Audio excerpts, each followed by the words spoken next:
안녕하십니까. EBS 미래교육 플러스 신조어입니다. 교육은 가능성을 전제로 합니다. 학습 부진 학생들을 포함해 모든 아이들의 성장 가능성을 실현하기 위한 다양한 교육 방안들이 논의되고 있습니다. 실제 기초학력 보장법이 제정 중에 있는 한편 기초학력 진단에 대한 논쟁도 뜨거운데요. 지난 시간에 이어 미래교육 플러스에서는 기초학력 지원 방안에 대한 논의를 계속해 보겠습니다. 함께 이야기 나눠주실 분들을 소개합니다. 부족하고 힘든 아이들이 사실 공교육만큼 잡아줄 수 있는 여건은 없거든요.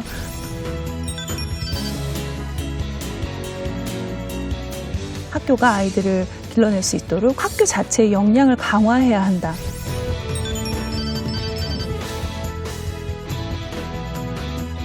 선생님들의 어떤 적절한 개입만 들어간다면 조기 개입은 너무 중요하다고 생각합니다.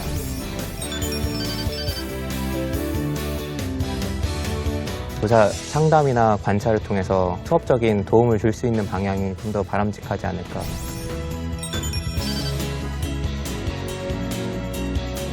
모든 아이들은 성공적으로 배울 수 있다는 믿음이 먼저 있어야 돼요.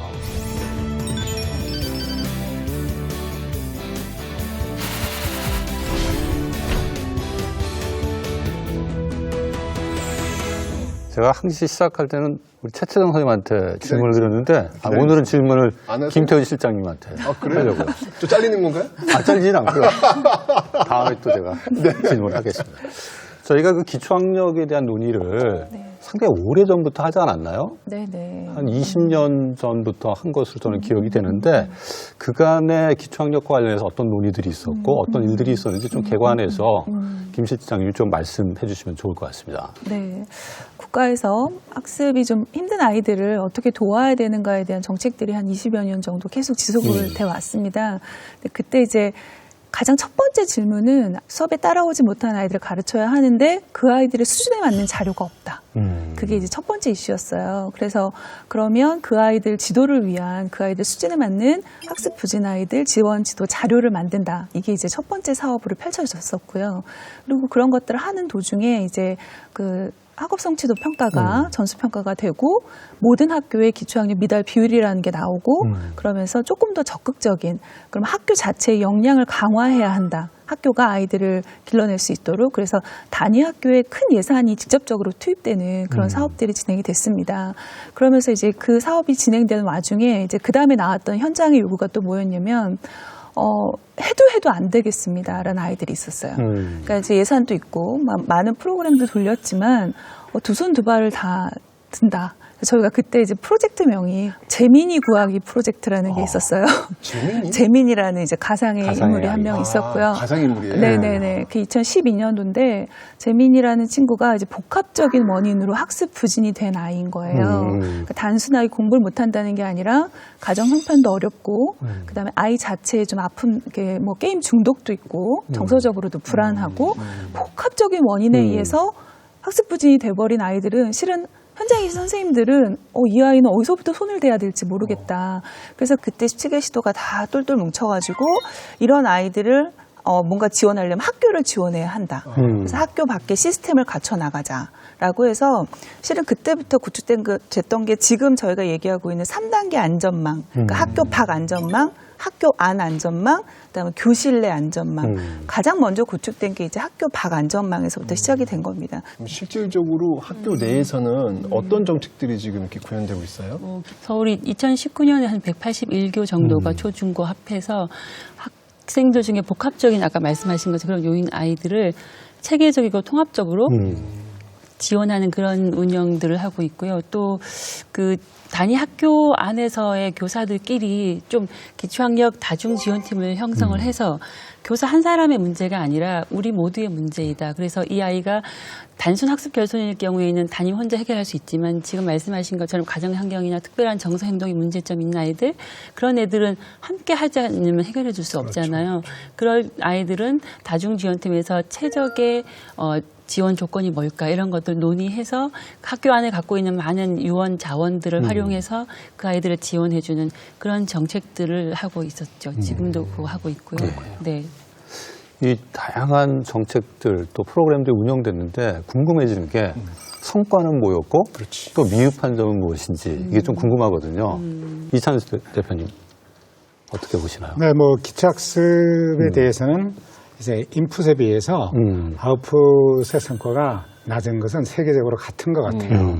기초학습 버전을 지금 20%에서 50%로 지금 잡고 있는데 그 중간도 아니고 왜 밑에 하필이면 20%를 가지고 기초학습 미달 아님을 20%를 가지고 하니까 실제 삶을 살아갈 때 그 교육과정 목표의 20%를 가지고 자기 삶을 자유롭게 살아갈 수 없잖아요.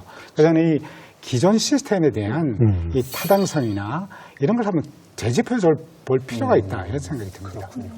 어쨌든 뭐 저번 시간에도 계속 봤는데 하여튼 이 기초학력 미달을 좀 해결하는 가장 중요한 키워드 중에 하나는 조기 개입.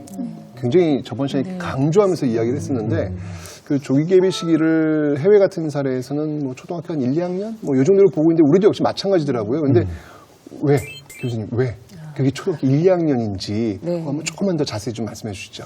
일단 초등학교 1, 2학년 교육과정 성취 기준은 이제 뭐 특히 국어와 수학에 있어서요. 앞으로 이 아이들이 학교 생활을 하고 공부를 하고 뭐 어떤 기술을 익히는데 가장 도구적인 기본적인 내용들이거든요. 그리고 그 학년에서는 그 내용 자체가 그냥 교육과정이에요. 그러니까 여기에서 아이들이 조금 늦게 가더라도 조금 더 빨리 가더라도 이 아이들이 좀 늦게 가는 친구들에 대해서 뭐 제가 공부를 못하는 친구다 이런 의식 자체를 별로 하지 않게 되는 시기이죠. 그래서 사실 초등학교 1, 2학년 교육과정은 완전 학습입니다. 그러니까 우리 성취 기준 100%다. 그럼 100에 100을 도달해야 되는 게 이제 초등학교 1, 2학년 교육과정의 단계이고요. 특히 아이들이 아직 어린 학습자이고 어떤 공부에 대한 상처나 이런 것들이 거의 없는 시기이잖아요. 그래서 정말 선생님들의 어떤 적절한 개입만 들어간다면 충분히 이 아이들이 어떤 역량을 가진 학생이 될 수 있기 때문에 조기 개입은 너무 중요하다고 생각합니다. 폭적으로 해야 되겠네요. 그러네요. 네.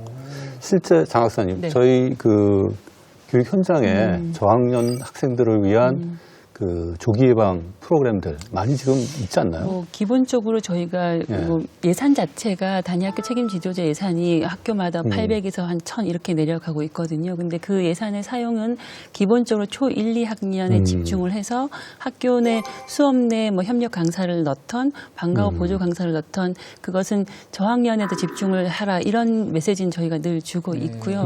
그리고 선생님들께서 초 3이 되면 과목이 엄청 복잡해지거든요. 예. 과목이 확 늘어나요. 9개, 10개로 이렇게 늘어나는데 초 1, 2는 아직 그런 단계가 아니죠. 그 단계에서 아이들의 기초수학, 기초국어를 잘 다져지면 위학년 올라갔을 때도 학습 격차도 줄어들 거라고 생각하고 그런 지원들을 하고 있습니다. 김상민 선생님은 학교 현장에서 그런 변화 같은 것들을 느끼시나요? 일단 저희는 작년 그리고 재작년부터 예. 더불어교사제를 운영했었는데 이제 운영하면서 더불어교사제는 한 명의 교사가 아니라 2명의 교사가 수업을 함께 진행하는 제도인데요. 초등학교에서요? 네네네. 저희 이제 아무래도 학습 부진이나 어려움을 겪는 학생들에게 조금 더 관심을 가져줄 수 있고 또 적절한 시기에 학습적인 보조를 할 수 있다는 좀 장점이어서 저희는 좀 체감적으로 느낄 수 있었습니다. 외국에서 봤던 그런 사례인데. 글쎄 말이에요. 저도 오늘 더불어교사제는 처음 듣는데 실제 어떻게 운영되고 있는지 현장에 가서 저희 그 취재를 해왔다고 합니다. 그래서 화면을 보면서 실제 운영되는 상황을 같이 보시죠. 학생들의 기초학력 향상에 변화가 일고 있다는 서울 원신초등학교에 찾아가 봤습니다. 띄어세기분들 이거 자릿수가 몇의 자릿수예요? 맨 앞자리. 찾는 방법을 수학 수업에 한창인 교실. 규칙 찾기를 배워보는 시간인데요. 다른 수업과 별다를 게 없어 보이는 평범한 수학 시간인데 그런데 교실에 선생님과 학생들만 있는 게 아닌 것 같습니다. 여기 계신 분은 누구일까요? 남자분은 누구예요? 우리 담임쌤이요. 그러면 옆에 계신 여자분은 누구예요? 우리 학교 더불어 선생님이에요. 선생님이 2명인 교실이었습니다. 더불어 선생님. 알고 보니 서울 원신초등학교에선 2학년 더불어교사제를 시행하고 있었습니다. 더불어교사제는 서울특별시 교육청에서 기초학력 보장을 위해 2018년부터 시작한 제도인데요. 아니면 못 푼 친구 그냥 버리고 가야 돼요. 수학 실력이 많이 늘었구나 이런 것 같았어요. 더불어 선생님은 그럼 학교에 몇 분 계실까요? 학교에 한 분 있거나 두 분 있거나 그렇게 있어요. 시간별로 이제 더불어 네, 선생님이 국어 수업, 가시면서 국어 시간 같이 혹은 하는 수학 거죠? 시간 이렇게. 모든 시간에 계시진 않고 좀 네. 과목별로? 과목 다 국어 수학 한정되어 있어요. 국어 수학 한정? 보통 선생님이 혼자 수업을 하는 데는 한계가 있거든요. 왜냐하면 이제 모든 학생들을 다 볼 수 없기 때문에 분명히 도움이 필요한 친구들이 있는데 그때그때마다 가줄 수는 없어요.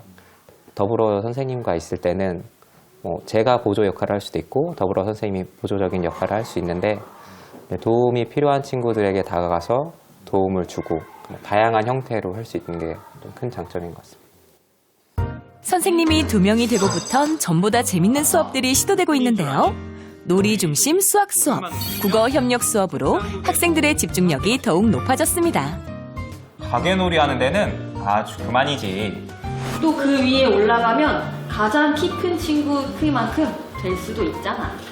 파란 의자를 보면서 한 명의 교사가 수업을 주도적으로 이끌어갈 때는 다른 교사가 보조 역할을 하며 수업을 어려워하는 학생들 옆에서 지속해서 재설명, 동기유발, 오답 교정 등을 통해 학습 누락이 발생하지 않도록 협력 지도를 하는데요. 더불어 교사제 운영을 시행한 이후 학생들의 수업 흥미도가 높아지고 그에 따른 결과도 긍정적으로 바뀌었습니다. 일단 수업에서는 개별적으로 지도를 좀 많이 하려고 노력을 하고요. 1학기에 항상 도와줘야 하는 애들이 5명 정도가 있었어요. 2학기가 되니까 애들이 평가도 혼자 하고 그다음에 수학 익힘책도 혼자 다 풀고 하는 모습으로 점진적으로 좀 변화를 많이 하고 있어요. 너무 다행이다. 너무 필요한데. 배움의 속도와 특성에 맞게 학생들을 두모둠으로 나누어 교사들이 수업을 따로 진행할 수도 있는데요. 학생 개인별 집중 지도가 가능해져 수업 속도를 따라오는 학생들이 늘었다고 합니다. 이렇게 그룹 수업할 때도 좋네요. 두 분 계시니까. 그 수업 운영 방향을 좀 다양화할 수 있는 게 좀 너무 좋지. 애들이 여러 명 손들 때 선생님이 한 명 있으면 한 명한테만 가야 되는데 2명이 있으면 2명 다 봐줄 수 있어서 좋아요. 일주일에 2번 수업이 끝나면 담임교사와 더불어 교사의 협의 시간이 있다고 합니다. 잘하는 애들은 계속 하고 싶다고 안 하는 애들은 약간 부끄러워 했었는데 그래도 질문 이렇게 답하는 건 또 애들 재밌게 참여하던데. 처음 구상한 수업의 방향과 학습 목표에 학생들이 잘 따라와주고 있는지 점검해보는 시간을 가지는데요. 더불어 교사제를 통한 기초학력 증진. 교사는 어떻게 느끼고 있을까요? 저학년 시기가 굉장히 중요하다는 생각을 해요. 더불어 교사를 하면서 이제 아이들에게 그런 학습 부진한 친구들을 많이 도와줄 수 있었고, 이런 부분들이 이제 앞으로도 기초 학력을 위해서 좀 더 학습돼야 되는 부분이 아닌가 생각이 듭니다. 담임교사와 더불어 교사의 협력을 통해 학생들의 성장과 배움을 이끄는 교실. 모든 학생이 함께 성장하는 교육으로 모두의 가능성을 키워줄 수 있습니다. 좋은 모습인 것 같아요. 아이들이 협력하기 위해서는 선생님들이 협력하는 모습을 보는 게 되게 중요하고 또 선생님들이 협력해서 한 아이도 놓치지 않고 수업 시간에 따라올 수 있도록 도움을 주는 것은 아주 교육의 기본이 아닌가 이런 생각을 좀 해봤습니다. 좀 많이 확산돼서 좀 초등학교 1, 2학년 때 저런 좀 조기 개입이 좀 강하게 좀 돼야 되지 않을까라는 생각이 드는데 교수님 어떻게 보셨어요?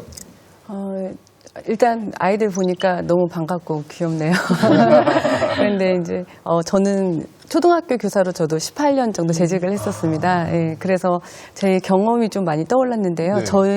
저희 반에도 특수학급 아이가 있는데 이 아이가 분리되는 걸 싫어해서 저희 학급으로 하루에 2시간씩 이렇게 보조 선생님께서 들어와서 이 아이가 함께 수업에 참여할 수 있도록 도와줬어요. 그런데 아마 저렇게 이제 더불어 교사제의 가장 기본적인 목표는 모든 아이가 수업에 참여해서 각자가 의미 있는 성장과 배움을 이루도록 도와주는 역할이라고 생각을 합니다. 실은 이게 이제 아까 말씀드렸던 1단계 안전망 모습이거든요. 저런 모습이? 그러니까 이제 국가에서 생각을 했던 3단계 안전망을 구축해야 한다 할 때 교실 안에서 제일 먼저 손잡는 방법. 그렇죠. 이게 이제 이렇게 되는 거죠. 근데 저렇게 되기까지가 실은 뭐 서울시도 뭐 13개 학교 하는데 저희는 굉장히 이제 굉장한 도전을 하고 계신다라고 생각을 해요. 왜냐하면 서울에서 해주는 모습이 물론 이제 이 사업이 이제 국가 수준에서도 뭐 전국적으로 몇 개 학교들이 더 있습니다. 있는데 서울은 이제 정말 정규 교사와 같이 한다는 거고 이게 선생님이 한 명 더 들어오려면 일단은 인력이 투입이 돼야 되는 거잖아요. 근데 선생님의 TO를 확보하는 게 이제 쉬운 문제가 아닌 것 같습니다. 그래서 뭐 여러 학교들에서 애로사항은 있으나 모든 선생님들이 공감하듯이 이거는 가장 이루어져야 되는 기술적인 건데 근데 진통은 있었어요. 처음에 선생님들이 내 수업에 누가 들어오는 것에 대한 부담감. 근데 되게 재밌었던 게 한 6개월 정도가 지났을 때 선생님들이 너무 좋다. 또 다오. 그렇게 해서 실은 몇 개 다른 지역에 뭐 17개 시도 중에 다른 시도에서는 너무나 많이 원하셔서 굉장히 많은 예산을 확보해서 뭐 기간제 선생님까지 투입하는 이런 형태의 모형으로 지금 확산 추세입니다. 지금 선생님이 다른 선생님과의 그 협업 수업이 조금 불안하다, 부담스럽다 뭐 이런 얘기를 하셨는데 익히 그럴 수 있을 것 같아요. 현장에서는 어때요, 선생님? 이게 쉬운 건 아니잖아요, 사실은요. 같은 한 교실의 두 선생님 여전히 낯설거든요. 어떠셨어요, 이거 도입하는데? 저도 재작년에는 저가 더불어 선생님을 했었고 이제 올해는 제가 이제 그 같이 함께 협력하는 담임 교사였거든요. 이렇게 바꿔가면서 하시는구나. 네네네네. 근데 두 가지를 다 경험하면서 느낀 게 일단 수업에 대한 어떤 관점의 변화가 필요하다는 생각이 좀 들었어요. 기존의 수업은 선생님 한 명이서 온전히 수업을 혼자 구상하고 혼자 할 것들을 계획하기 때문에 협력하는 게 좀 익숙치 않았거든요. 그래서 수업 중에 누군가가 함께 있으니까 저도 수업 준비에 대한 부담감도 사실 있었고 또 지도하는 방향이나 가치관이 선생님마다 너무나 달라서 이제 그런 부분을 맞춰가는 게 좀 힘들었던 것 같아요. 근데 이제 저희는 협의 시간을 꼭 갖고 있거든요. 일주일에 뭐 1시간이든 2시간이든 협의 시간을 가지면서 선생님들 어떤 생각들도 나누고 또 이제 부진 학생들 중에 좀 교육적인 지도가 필요한 친구들 그런 학생의 지도 방법에 대해서도 함께 얘기하고 그런 시간들이 많이 쌓여서 이제는 조금 자연스러워진 것 같습니다. 네. 학습 부진 학생들을 위해서 이렇게 두 분이 이렇게 같이 협력해서 교육하는 게 어떤 효과가 있는지, 아이들 반응이 어땠는지 이런 걸 좀 말씀을 해주실 수 있는지. 네, 저는 하나의 수업에 2명의 교사가 온다는 거의 큰 장점은 이제 시간적으로나 공간적으로 이 학생을 분리해서 지도하지 않는다는 게 큰 장점인 것 같아요. 왜냐하면 기존에 있던 수업은 수업 이후에 아이들을 따로 빼서 보충 수업을 하는데 그러면 정작 이 학생은 수업 시에 방치가 되는 거예요. 그래서 학습 내용도 이해를 못하고 또 활동에는 못하는 아이니까 모든 활동에서 아이들이 제외시키거든요. 그래서 이 학생들에게 적절한 도움을 줄 수 있다는 장점도 있고 필요할 때마다 도움을 언제든지 아이들이 요구할 수 있으니까 아이들 입장에서도 학습에 대한 두려움이 많이 줄어들고 자신감을 회복하는 모습들을 많이 보게 되었습니다. 우리나라는 1교실 2교사제 지금 서울에서 하시는 건 다 정교사들이 투입되지만 사실 뭐 호주나 미국 같은 경우에는 봉사하시는 분들도 많이 투입이 되고요. 굉장히 유연하게 들어오고 있죠. 그리고 아까 말씀하신 것 중에서 이제 해티 연구에서 그럼 어떤 게 정말 효과적이냐라고 했을 때 사실 집단적 유능감이 굉장히 중요했거든요. 근데 아마 선생님 말씀하신 것처럼 이 아이들이 좀 이렇게 소외되잖아요. 수업 활동에서. 그런데 선생님이 조금 도와줘서 함께 할 수 있다라는 그런 생각을 가지면서 자기 효능감도 높아지고 그러면서 이제 우리 모둠이 다 같이 잘 해냈어. 이런 게 생기는 그런 효과를 가져오는 데는 굉장히 도움이 되지 않을까 생각이 됩니다. 그 서울시교육청에서 2020 서울학생 기초학력 보장 방안들을 발표했다고 제가 들었는데 아까 말씀하신 그 더불어교사제 외에 어떤 방안들이 그 안에 포함되어 있는지 간단하게 좀 말씀해 주시면 좋겠습니다.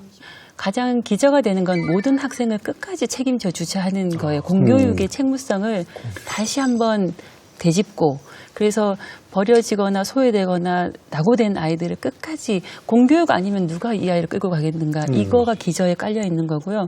그중에 하나가 이제 초이 집중학년제라고 해서 아까 말씀드린 것처럼 조기에 개입하자. 그게 하나 있고요. 그런 걸 중심으로 해서 더불어교사제도 더 확대를 하자.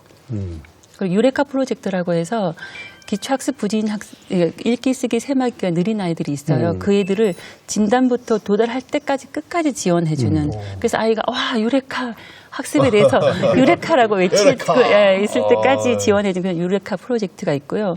그리고 그 퇴직 교원들이 많이 계시잖아요. 그런 분들을 활용하는 교육 인생 이모작이라고 해서 그분들이 또 초등학교 아이들을 지도하러 방과에 오시거든요.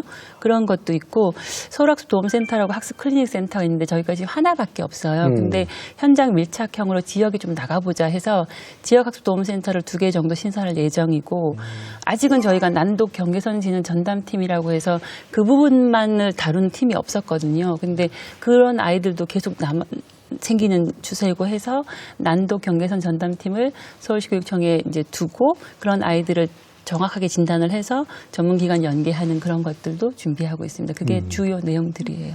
계획이 있군요.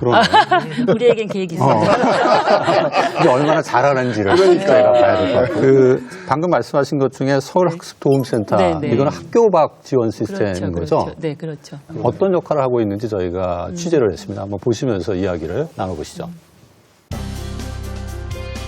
기초학력 부진 예방을 위해 전문적인 도움을 주는 곳. 서울 학습도움센터를 찾았습니다. 안녕하세요. 연락 주셨던 어머님. 초등학교. 배움이 느린 아이들을 돕기 위해 학생과 교사, 학부모를 지원하는 곳인데요. 복합적인 요인으로 인하여 학습에 어려움을 겪는 학생들 대상으로 기초학습 능력 검사와 정서 행동 검사를 통해서 아이들의 부진 요인별 맞춤 지원을 해주고 있는 센터입니다. 가장 먼저 해야 할 것은 학부모와의 상담. 제공을 해드리는 거잖아요. 정서적인 어려움이 있다면 그거는 다 주변에서 발생되는 것들이거든요. 상담 신청 동기부터 자녀의 생활 등 학생 생활에 대한 전반적인 이야기를 나눠보고요. 본격적인 검사가 시작됩니다. 쓰기와 그 다음에 읽기. 기초 학습 능력 검사 첫 번째, 읽기. 학습에 필요한 정보를 습득하는 수단인 읽기가 부족하면 학습 결손이 발생하는데요. 먼저 글을 읽고 이해하는 능력을 파악해봅니다. 탑살기는 보통 때는 순하지만 싸움이 붙으면 물러서지 않는 용감한 개입니다. 기초 학습 능력 검사 두 번째, 쓰기. 동물원에 다녀왔습니다. 쓰기는 생각과 감정을 표현하는 중요한 능력으로 감정, 음성적 정보 등을 문자로 전환해 자신을 나타내는 수단인데요. 표현 언어 중에서도 복잡하고 높은 능력이 요구된다고 합니다. 기초 학습 능력 검사 세 번째, 수학. 연산과 문제 해결 기능으로 구성된 능력인데요. 그림을 보고 빈칸에 알맞게 써넣어주세요. 사고력, 분리력을 발달시키는 수학은 다른 교과를 배우는 데 필요한 기능 중 하나. 저학년은 연산, 고학년은 문제 해결 능력까지 살펴보는데요. 사회문화적으로 봤을 때 가장 중요한 게 기억을 하고 사고를 하고 표현을 하고 계산을 하고 의사 표현을 할 수 있는 기본적인 능력이 있어야 되거든요. 그래서 그 능력을 평가를 해서 만약에 어려운 점이 있다면 그 부분부터 저희가 도움을 주고자 합니다. 학습적 진단에 이어 정서적으로는 어떤지 알아보는 정서 행동 환경 검사도 이루어집니다. 그거에 맞춰서 클릭을 해주는 정서적으로 안정감이 있어야 학습 부분에서도 효과를 볼 수 있기 때문이라고요. 검사가 끝난 후엔 결과를 토대로 학습 전략 프로그램 등 개인별 맞춤 지원이 제공되는데요. 학부모, 교사에게도 지도법을 알려주고 있다고 합니다. 기본 그 기초 학습 능력이 탄탄하지 않으면 학년이 올라가서 다른 타 과목에 대한 학습을 잘 수행을 할 수가 없습니다. 그렇기 때문에 저학년 때 반드시 이 기초 학습에 대한 기능을 튼튼하게 해줘야 됩니다. 학습적 어려움을 겪고 있는 우리 아이. 늦었다 생각하지 말고 문을 두드려보는 건 어떨까요?